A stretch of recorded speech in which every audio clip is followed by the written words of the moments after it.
ইয়া আইয়ুহাল্লাযীনা আমানু তাকুল্লাহা ওয়াবতাগু ইলাইহিল ওয়াসিলাতা ওয়াজাহিদু ফি সাবিলিহি লাআল্লাকুম তুফলিহুন। রব্বুল আলামিন ইরশাদ ফরমাচ্ছেন, হে ঈমানদার নরনারী, ইত্তাকুল্লাহ, আমি আল্লাহকে ভয় করো। আল্লাহকে ভয় করা মানে এগুলা প্রায় কথা আমি বলে থাকি। খোদাভীতি, আল্লাহ ভয় অন্তরে ধারণ করা, অর্থাৎ গুনাহ থেকে, পাপ থেকে, দোষ অন্যায় নাফরমানি থেকে আল্লাহ এবং রাসূল যেসব কার্যকলাপ থেকে বিরত থাকার নির্দেশ করেছেন এগুলোর থেকে বিরত থাকা এবং আল্লাহর নৈকট্য অর্জনে বান্দা সচেষ্ট হওয়া, এটাই হলো ইত্তাকুল্লাহ, আল্লাহ ভীতি। আল্লাহ ভয়, আল্লাহর ডর ভয় অন্তরে ধারণ করার মাধ্যমে আল্লাহর নৈকট্য অর্জন করা যায়। প্রতিটা অবস্থায়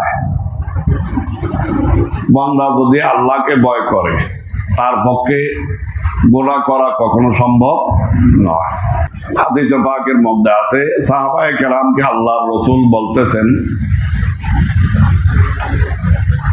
তোমাদের পূর্বেকার উম্মতের একজন মানুষ নিজের পরিবারের কাছে ওসিয়ত করেছে যে আমি মারা গেলে আমার কফিনটা, লাশটা, বডিটা জ্বালিয়ে পুড়ে ছাই করে যে ছাইগুলো সাগরের মধ্যে ছিটিয়ে দেবে। তো তার ওসিয়ত অনুযায়ী তার সেইভাবে করা হলো। ছাই করে সাগরের মধ্যে ছিটিয়ে দিল, কিন্তু আল্লাহ এটাকে আবার নিন্দা করতে পারেন কি পারেন না? ছাইগুলো একত্রিত করে আল্লাহ সেই বান্দাকে নিন্দা করে জিজ্ঞাসা করলেন, হে আমার বান্দা, তুমি এই কাজ কেন করো না? তখন সে বলল, আল্লাহ আমি জানি আমি একজন বড় অপরাধী, আমি একজন বড় পাপী, নাফরমান, তাই তুমি আল্লাহর ভয়ে আমাকে এভাবে করার জন্য বলে। তখন বান্দার অন্তরে আল্লাহর ভয়ের কথা শুনে রব্বুল আলামিন বললেন, বান্দা দাও, আমি তোমাকে তো ক্ষমায় করে দিয়েছি। বড় করে বলুন সুবহানাল্লাহ। তাই বান্দার কাজ হলো সদা সর্বদা আল্লাহ ভীতি, খোদা ভীতি অন্তরে ধারণ করা, প্রতিটা অবস্থায় আল্লাহকে স্মরণ করা, আল্লাহর ভয় করা। তাইলে ভয় করলে আল্লাহ বলতেছেন, আল্লাহ রাসূলের হাদিস, এটা হাদিসে কুদসি, আমি আবার পড়তেছি না।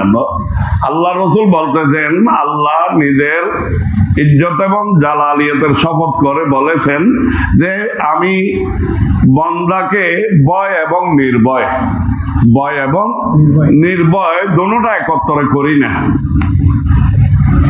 যে আমাকে দুনিয়াতে ভয় করবে আমি তাকে হাসরে আখিরাতের মধ্যে নির্ভয়ে রাখবো, আর যে আমাকে দুনিয়ার মধ্যে নির্ভয় ইহকালীন জীবনে ভয় করে না, নির্ভয়ে থাকে, আমি তাকে আখিরাতের মধ্যে ভয়ের মধ্যে রাখবো। তাইলে খোদাভীতি যদি দুনিয়াতে অর্জন করা যায়, তার জন্য পরকালে আর কি থাকতে পারে না, ভয় ভীতি থাকতে পারে না, এটা দুনিয়াতে থাকতে হবে। তাই অপর হাদিসের মধ্যে আছে, বান্দা যখন আল্লাহর ভয়ে বান্দার অন্তর কাঁপতে থাকে, তখন নবী বলতেছেন, বাতাস আসলে যেভাবে গাছের পাতাগুলো ঝরতে থাকে, বান্দা যখন আল্লাহকে ভয় করে অন্তর কাঁপতে থাকে, তখন বান্দার গুনাহ ঝরতে থাকে। বড় করে বলুন সুবহানাল্লাহ। তাই নবীজির দরবারে একদিন একজন সাহাবী জিজ্ঞেস করলেন, ইয়া রাসূলুল্লাহ, আপনার পরিবারের সদস্য কারা? তখন নবী বলেছিলেন, কিয়ামত পর্যন্ত যারা আল্লাহকে ভয় করবে, আল্লাহকে ভয় করবে, তারা হলো আমার আহল আল্লাহ, আমার পরিবার, বড় করে বলুন সুবহানাল্লাহ, তাদের সম্মান আমি নবীর কাছে বেশি নয়, বরং কোরআনে পাক আল্লাহ ইরশাদ করেছেন, ইন্না আকরামাকুম ইনদাল্লাহি আতকাকুম, নিশ্চয় তোমাদের মধ্যে আমি আল্লাহর কাছে ওই ব্যক্তি সবচাইতে বেশি সম্মানী, সবচাইতে বেশি সম্মানী, যে ব্যক্তির মধ্যে যত বেশি আমি আল্লাহর ভীতি আছে, ভয় আছে, খৌফ আছে, বড় করে বলুন সুবহানাল্লাহ। তাইলে আল্লাহর কাছে ওই বান্দা বেশি সম্মানী নয় যিনি বেশি টাকাওয়ালা, ধনওয়ালা, জায়গা জমিনওয়ালা, কি বলেন? আল্লাহর কাছে ওই বান্দা বেশি সম্মানী নয় যিনি বেশি জ্ঞানী, ঠিক কিনা? বরং আল্লাহ কোরআনে পাকে স্পষ্ট ঘোষণা দিয়েছেন, ইন্না আকরামাকুম ইনদাল্লাহি আতকাকুম, নিশ্চয় তোমাদের মধ্যে ওই ব্যক্তি আমার কাছে সবচাইতে সম্মানী যে যত বেশি তাকওয়াবান, পরহেজগার, খোদাভীতিকে স্থান দিয়েছে, বড় করে বলুন সুবহানাল্লাহ।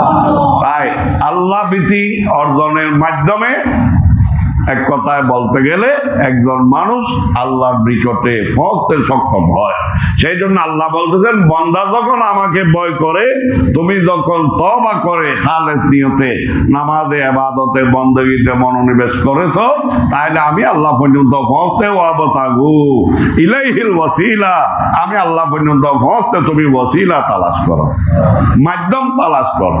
তাই তাফসীরে রুহুল বায়ানের মধ্যে আল্লামা ইসমাইল হাক্কি রাহমাতুল্লাহ আলাইহি উনি এই ওয়াসিলার ব্যাখ্যা করতে গিয়ে, তাফসীর করতে গিয়ে উনি লিখেছেন, আল ওয়াসুলু লা ইয়াহসিলু ইল্লা বিল ওয়াসিলা ওয়া হিয়া উলামাউল হাকিকাতে ওয়া মাশায়েখুত তরিকা, অর্থাৎ নামাজ, রোজা, হজ, যাকাত, কোরআন তেলাওয়াত, দান খয়রাত, তাসবিহ, তাহলিল, এগুলা তো ইত্তাকুল্লাহর মধ্যে এসে গেছে।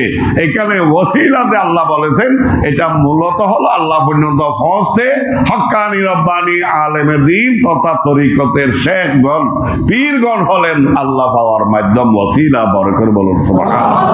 যারা আল্লাহওয়ালা হয়েছেন, বন্দার থেকে বন্ধুও পরিণত হয়েছেন, আল্লাহ পর্যন্ত পৌঁছে আল্লাহর বন্ধুদের কি হতে হবে? ওয়াসিলা ধারণ করতে হবে। সেই জন্য আমরা হক্কানি রব্বানি পীর মুর্শিদগণ, ওলামায়ে কেরামগণের দ্বারস্থ হই, আউলিয়ায়ে কেরামের দ্বারে দুয়ারে আমরা যাই কি যাই না? আউলিয়ায়ে কেরামের দরবারে পূজা করতে যায় না জিয়ারতে যায়? কিসে যায়? জিয়ারত আর পূজা এক নাকি? পার্থক্য করতে পারে না এই ধরনের অজ্ঞ মূর্খ আমাদের দেশ আছে কি নেই, যারা জিয়ারত আর পূজা বুঝে না। কারণ তাদের কাজ তো সদা সর্বদা মন্দিরে, তারা তাকে কোথায়?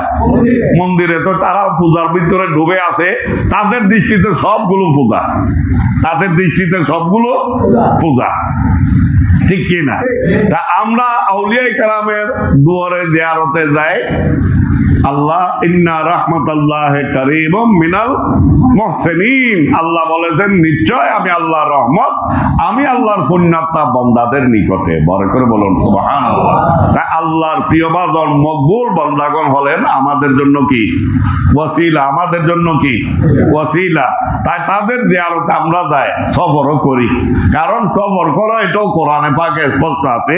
হযরতে মূসা আলাইহিস সালাম, খিজির আলাইহিস সালামের সাক্ষাতে যাওয়ার ঘটনা আল্লাহর নির্দেশে, এগুলা লম্বা আয়াত, লম্বা আলোচনা। আমরা জিয়ারতের সফর করি, এটা কোনো, আপনি যদি জিয়ারতের সফরকে শিরিক বেদাত বলতে যান, তাহলে আপনি ব্যবসার উদ্দেশ্যে বিদেশে সফর করা বৈধ হবে না। হ্যাঁ, আপনি চিকিৎসার জন্য অন্য দেশে যাওয়া বৈধ হবে না। হ্যাঁ, তাই আল্লাহর রহমত লাভে, আল্লাহকে পাওয়ার ওসিলা হিসাবে আল্লাহর ওলিগণের দরবারে যাওয়ার, সফর করারও বিধান কোরআন এবং হাদিসে প্রমাণ আছে।